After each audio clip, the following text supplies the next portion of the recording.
So, man, it's wonderful to meet you. Thank you so much for taking a minute out today. Thank you. Yeah, I'm really happy to be here.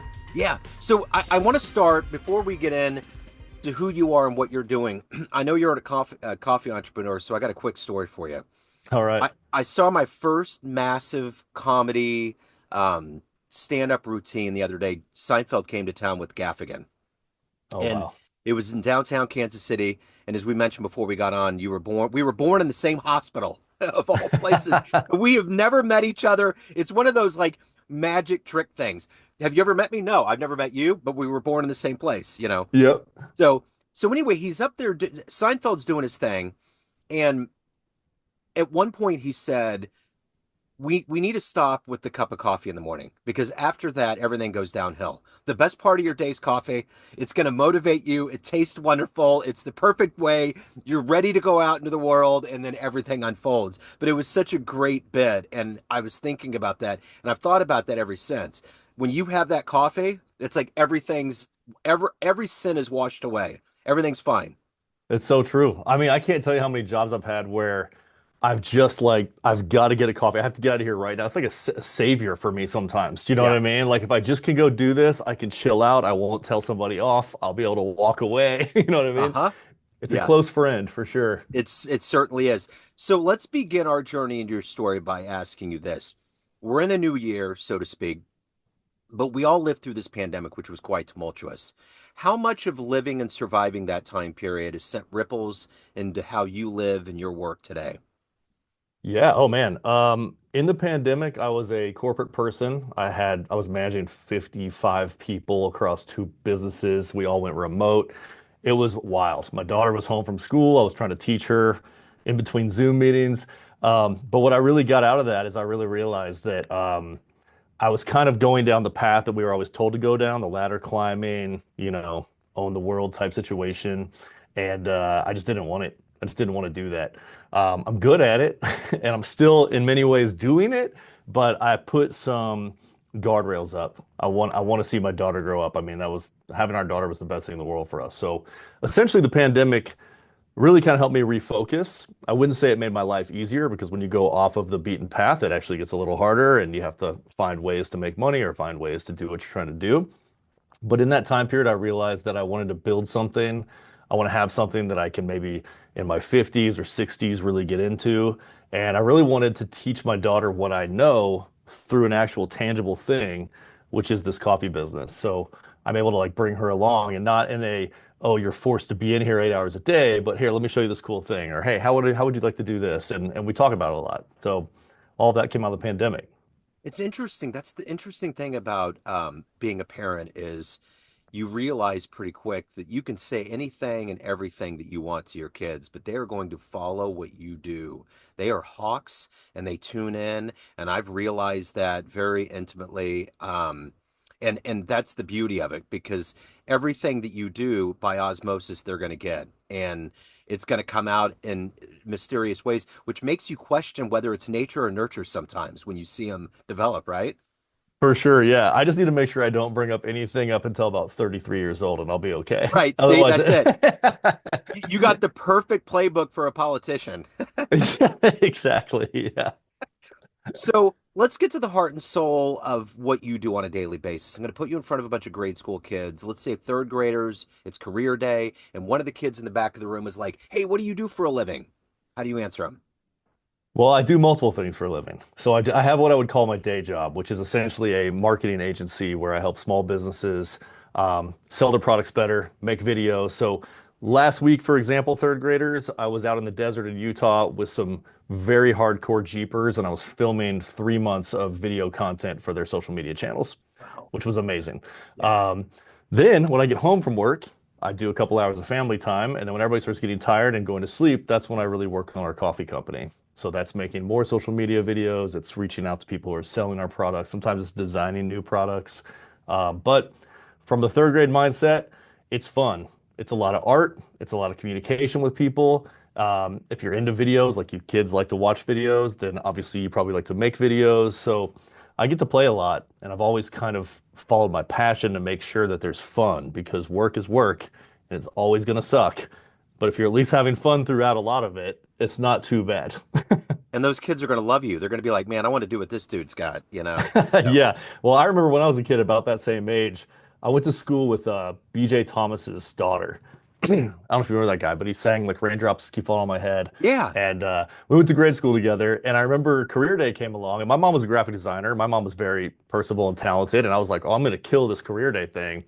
Well, BJ Thomas rolled in with his tour bus, and all the kids rolled in and got the tour bus. And Uh, then another guy's dad was a helicopter pilot, and he landed his helicopter on the soccer field. oh, no. And I just remember telling my mom, like, I'm sorry, mom. Like, I thought you had this, but Oh, my God. you got some competition. Yeah. That's wild.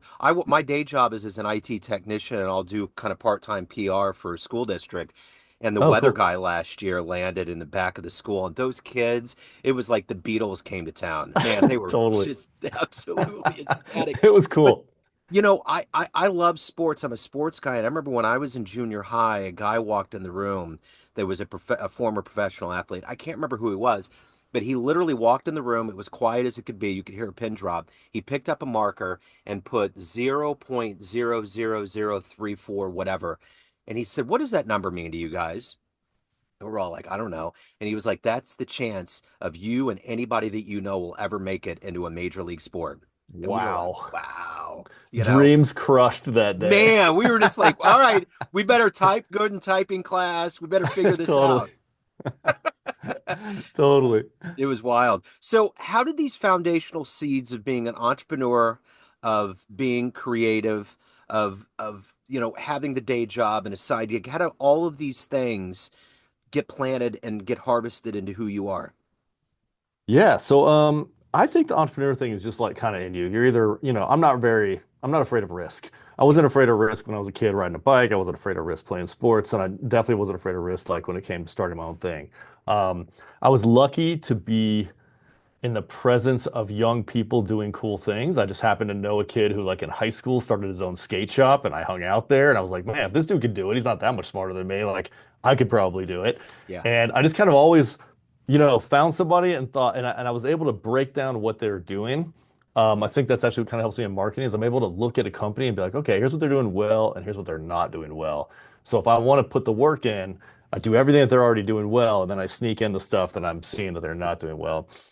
So I think another thing is I always wanted more. I mean, if you go work at a retail counter job, you get $8 an hour. Yeah. No matter what, you could kill it. You could be the best retail salesperson I ever had, but you just get $8 an hour. Yeah. And I'm kind of one of those things where I've been a valet, I've been a bartender. If you give good customer service, I think you should, and you make the company more money, you should get more money as a valuable asset to the company. So I think it was a combination of that. My mom, as a graphic designer, was always doing weird things, climbing up power plant towers with a 35 millimeter and shooting down a smokestack, or like going to press checks in the middle of the night with gigantic printing press machines. And a lot of these things were in bad neighborhoods. My dad traveled a lot, so a lot of times my mom would take me with her, even though I was just a kid, but maybe just as a sort of like semi-protector. Also, if you have to be at a press check at 3 o'clock in the morning and your kid's at home, you can't really leave your kid in bed. Yeah. So I kind of got exposed to a lot of weird, cool things and just realized that there was a lot of opportunity out there and a lot of paths that somebody could take. And if I have a passion for something, I just try to make it work. I Yeah. can't tell you how many times it's been like, oh, I want to work around cars, but there's no car job. So I just go up to speak to the guy directly and say, hey, here are my skills. What can you pay me? I'll do this on the side of my regular job. And then those end up becoming real jobs. So what's been one of the best gigs that you've had in your day job that really made you grow, that made you realize that maybe you have more and coffee is the way? Did you ever have one of those epiphanies? Was that kind of a part of how this worked? I think it's funny because it's kind of like how you describe what a good day job is. I think one of my epiphanies was I used to own a clothing shop in Boston. It was my own brand. I also sold skateboards. I sold graffiti supplies. It was a very hip, like urban streetwear shop. Yeah. And it was right during the housing crisis. So I actually watched this, thriving business just start tanking. Nobody had any money. All the students' parents are pulling back their allowances that they're giving them. And every single person who came into my shop was holding a latte. They weren't buying clothes anymore, but they never stopped buying that $4, $5 coffee. And I loved coffee and I drank coffee a couple times a day. And I'm sitting there thinking, like, man, if I ever can get past this shop thing, like I ever get out of this, okay, the next business I'll be a coffee shop. Okay. So after the Boston thing, I essentially sold my shop during the pandemic, or sorry, pandemic, during the housing crisis. My wife and I bought a van. We drove around the United States for a year, and I noticed in every single town, the coffee shops were thriving. There were so many businesses that got wiped out back in '09, but the coffee shops were thriving. So I was like, okay, we get to a place where we ever stop, we get out of this van, I'm going to become a barista. And at this point, I'm like 33. I'd already owned 4 retail stores. I already felt old for starting something new, Yeah. but I did it and I learned how to be a barista and I really enjoyed the business and I really felt good about what I did every day and I get to brighten people's days. So 10 years later, which is around now, I can't go be a barista because I have a child and a wife and I have to pay the bills. I can't open a coffee shop yet because the cost of entry nowadays is 150 grand.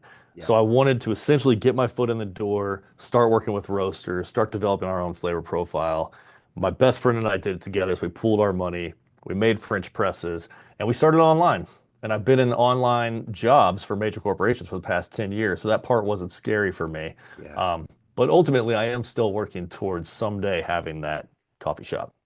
It's interesting. I interviewed someone at one point about insurance, and I was like, how is it that that industry makes so much money when they have to pay out?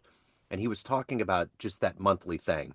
Whenever you get into something that's a monthly thing that you divvy out, coffee's kind of like that.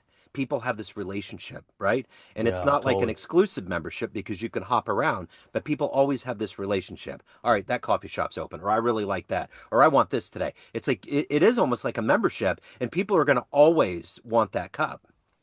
Absolutely. And like, there are many, many days that we all face where we're like, hell, at least I get a cup of coffee in the morning. Do you know what I mean? Like I can think Yeah. of many days, and I can think of actually months at a time where I was like, well, I'm just gonna go to the coffee shop in the morning, and then whatever Uh-huh. happens after this will be fine. But Yeah. yeah, I think it's funny because you look at those finance blogs, and they're like, if you could just cut your cup of coffee out, once a day, you'll save Right. X amount of dollars, you'll retire a millionaire. But my life will suck Uh-huh. if I don't have that coffee every day. So you have to find another place to save me $4, man, because it ain't Yeah. gonna be there, you Yeah. know? Absolutely. So let me ask you this. Who's been kind of an inspiration or a hero for you, especially on your entrepreneurial journey? I think for me, it's funny because I don't have a Gary Vee or somebody in my head. I think for me, I pick up, luckily, since I'm in small business consulting, I'm around a lot of small business owners. Um, each one of them gets to drop these little things. They seem so minute to the average person, but I'm like, wow, I was missing that in my head. I was missing this piece of experience that you just taught me. Yeah. Um, I think small business owners are very brave. When I've gone to work for corporations, which I enjoy doing for many reasons, but a lot of times it's safety, right? It's a safe thing to do.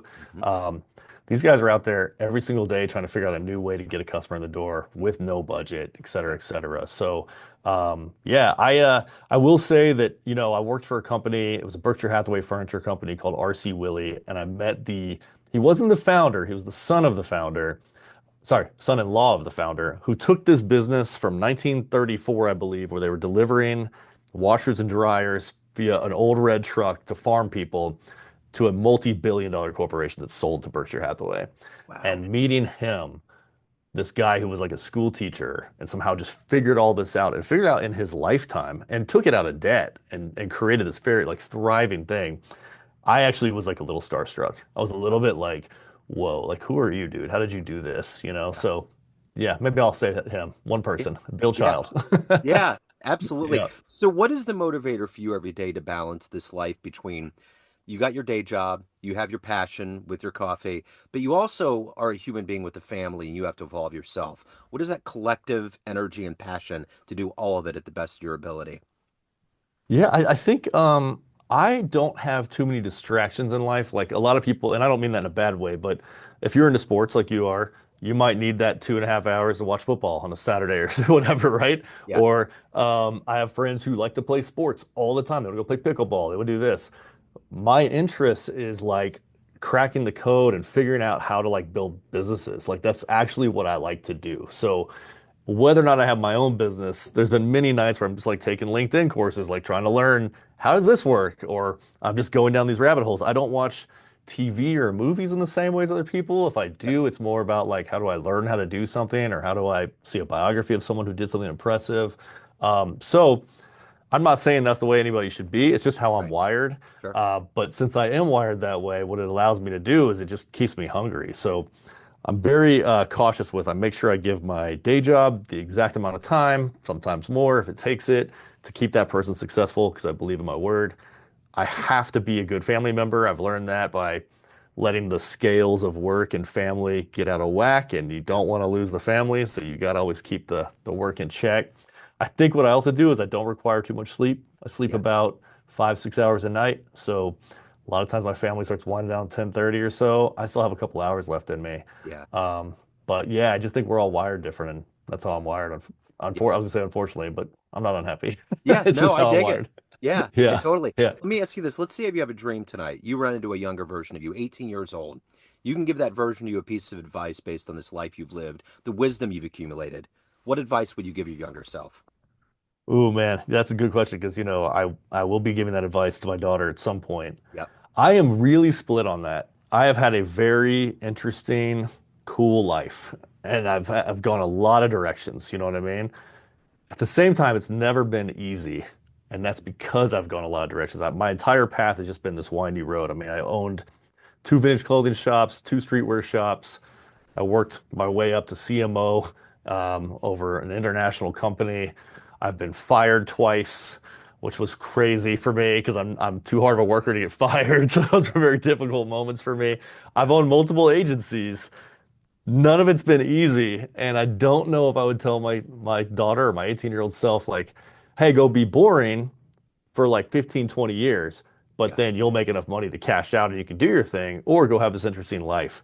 Um, I think I'm not like everything's ever 100%. I think I would lean towards go be wild, and I hope as a parent I can tell my kid to be wild, and I hope I can have the cash to bail her out because Yeah. that's what life's about, right? It's like you shouldn't be locked into these things. You should be Yeah. able to go do what you want to do, but most of us don't have the resources to bail ourselves out if it goes south. Yeah. Um, yeah, so sure, young Kerry, go be wild. Old Yeah. Kerry, try to make enough money to let young Kerry do it, That's it. just in case things go wrong, you know? That's it. So talk to me Yeah. about your beans. Talk to me about your flavor. How do you stand out? Yeah, so we are doing most of our coffees from Peru. We only do two roasts right now. So essentially we do like what we call medium dark roast. I don't like to say dark roast because dark roasts nowadays have gotten so dark that they almost have a chemical flavor to them. Yeah. And we do a medium roast. These are beans from like, upper altitudes in Peru. It's specialty coffee. So it has to pass, like a certain grading level to be considered a specialty coffee. Yeah. Um, what we are main Our main selling point is that we roast and ship same day. If you ever Wow. buy from us, it's coming out of the roasted batch that day. So we make Wow. sure we keep our batches small so that you're getting the freshest coffee in the world. In fact, most people will say that if you drink a fresh roasted coffee before 4 or 5 days, it's actually not even going to be fully cured to the way that it's going to taste best in your mouth. Yeah. My palate is not that great, but Right. some people's are, so I definitely want to put that out there. So yeah, we try to get it to you essentially nationwide within that 4 to 5 day mark so Yeah. that you can have a really fresh coffee. And before I had tried it myself, I had had a few coffees in coffee shops before where I was like, wow, why is this so much better? And I realized they were coming from people who were roasting in-house. In fact, this summer I was in London. I toured 40 plus coffee shops, and only two of them blew me away, even though they were all 5-star rated. And it's because they were roasting them in-house and they were really curating how fresh the beans were. So that was our selling point. It took us a while to figure that out, but we will have more beans in the future. But we just launched in the past year, and we're really kind of just getting our footing going. Yeah. And I don't really want to have so many products that I can't keep control of it because we are doing small batches. Yeah. You know what freaked me out about London? I was actually in the back of a water taxi on the morning of September 11th, 2001, Oh my and gosh. had to make my way back to America. And I was supposed to go from Paris back to Kansas City, but I had to go through London. And I remember when I got there, they were doing the instant coffee thing. And I'm proud to say that in my 30s, I'd never done instant coffee. And I was kind of freaked out. I was like, what are you guys doing over here? You got ham Yeah. in the morning on everything. You guys are doing instant coffee. What are you doing? So that's what it freaked me out about London. Well, you know what? That was 2001. Yeah. So a lot has changed. I was actually very impressed. And there were maybe two coffee shops there when you were there who were actually doing it right. Yeah. But now that whole market has really expanded because I went in maybe 2010 Yeah. and they were starting to rip off like Starbucks, Uh-huh. like bad rip-offs of Starbucks. And I was like, oh, you guys are behind us. But Yeah. I'll tell you what, they are catching up very quickly. Cool. Yeah, I figured as much. So, of all of these adventures and all of these things that you've done and accomplished, what are you the proudest of? Um, Oof. Okay. Well, from a marketing standpoint, the proudest I am is when I worked for the company, for the man I was talking about, Bill Child, I had access to essentially create our marketing strategy, and I did a lot of cause marketing. So we do a lot of like viral YouTube clips where we would give away products, kind of like what Mr. Beast does. Yeah. And we were kind of copying early Mr. Beast, to be totally honest. This is like 2015, maybe something like that. But in that moment, I remember meeting a woman who really hardworking lady. She worked in a hotel. She had three kids. The hotel was allowing her to stay in a hotel room and essentially was giving her board and paying her a salary, but like it couldn't last forever. And I worked with a place called Utah Community Action, which finds housing for people who need it, who are hardworking. I worked with our company to furnish it, and we essentially did this entire video online where she thought she was volunteering to help somebody else move into their new house. She was just like a selfless person. She's putting new couches in, she's putting a new television in. It's got bedrooms, they're all beautifully designed for her kids. And at the very end, we get to give her keys and just be like, this is yours. And I think I think her rent was paid for a year. So she had Wow. free rent for a year. She had a job. Her kids had never had their own rooms. I mean, it was a really nice moment. That's incredible, man. So at the Yeah. end of the day, everyone has a perception of you in all these roles. Family, friends, colleagues, all of your clients, everyone that knows you, but you run the show. What's your perception of you? Who do you think you are? Ooh, I think I'm a loyal person. Yeah. I think I'm a figure it out person. So it's funny, like anytime I find a new client or new job and it's like, oh geez, I haven't done this before. I know I'll figure it out. I've figured all of this out to this point before. I think I need to trust myself more on that actually sometimes. I think I'm a kind person. I think hardworking is very like a core value of mine. That's why, when I spoke about like maybe being fired in the past, that's why it was so hard for me. Because I'm just like, no, man, like I put hours on the clock you guys don't even know about, you Yeah. know? Yeah. So Yeah. I think that's it. And ultimately, like I just want to bring people together. I just Yeah. want people to like when they have a moment with me, I want that part of their day to be a nice part of their day. So if anybody wants to get your beans, look at your portfolio, look at this video that went viral, any of the good work and good business in your world, where do they go? Absolutely. So you can buy coffee or French press from us at nowherecoffeeclub.com. My portfolio is kcsstrategy.com, and you actually just made me think I should put some of that work on there because I am Yeah. proud of it and I Yeah. haven't done it. So I'll probably update that this week That's why it's good for us to talk. It's good to confer and figure our lives out. So it's all for good. sure. What a fascinating story. Right before we get out of here, do you have a favorite Kansas City memory or venue or anything of your time living here? I have it's some of the core memories that I lived in North Kansas City. Okay. And it was very industrial. And I actually think that something about growing up there kind of instilled like a real blue collar work ethic in my mind. Yeah. We ended up moving away to Texas or whatever. But we'd go to the plaza as a kid. Yep. I've been to, I can't remember what the famous barbecue joint is that has like, it's in a gas station and it's crazy, crazy famous, Oh, I Joe's believe. Barbecue. Joe's Barbecue. Yeah. Yep. But I spent most of my time just walking the little blocks of North Kansas City. I remember there were a lot of like caterpillar pods hanging off of people's porches at the time. I mean, they're just like very young child memories where everything's a little hazy and beautiful. And whenever I have been lucky enough to go back, I'm just always like, stoked on the people and the place. I love it. Yeah. It's a nice place. And the miniature museum. Y'all have a Oh, sick yeah. miniature museum. I don't know if you've ever been to that, but The toy and it's, miniature over by yeah, UMKC. Yeah, yeah, yeah, that place yeah. is rad. It's a trip. Yeah, totally. Yeah, There's all yeah, those gems here. Like there's so many little things that are a part of kind of the landscape here. So for it's sure. cool. What a great story, man. Kerry, thank you so much for taking a minute out. Best of luck with everything. I think I'm gonna hop on and buy a bag, and I'll give you a full update. Okay, thank you, Joe. I appreciate your time, Cool. man. Yes, sir. Thank Thank you. you. Take care. Okay, bye-bye.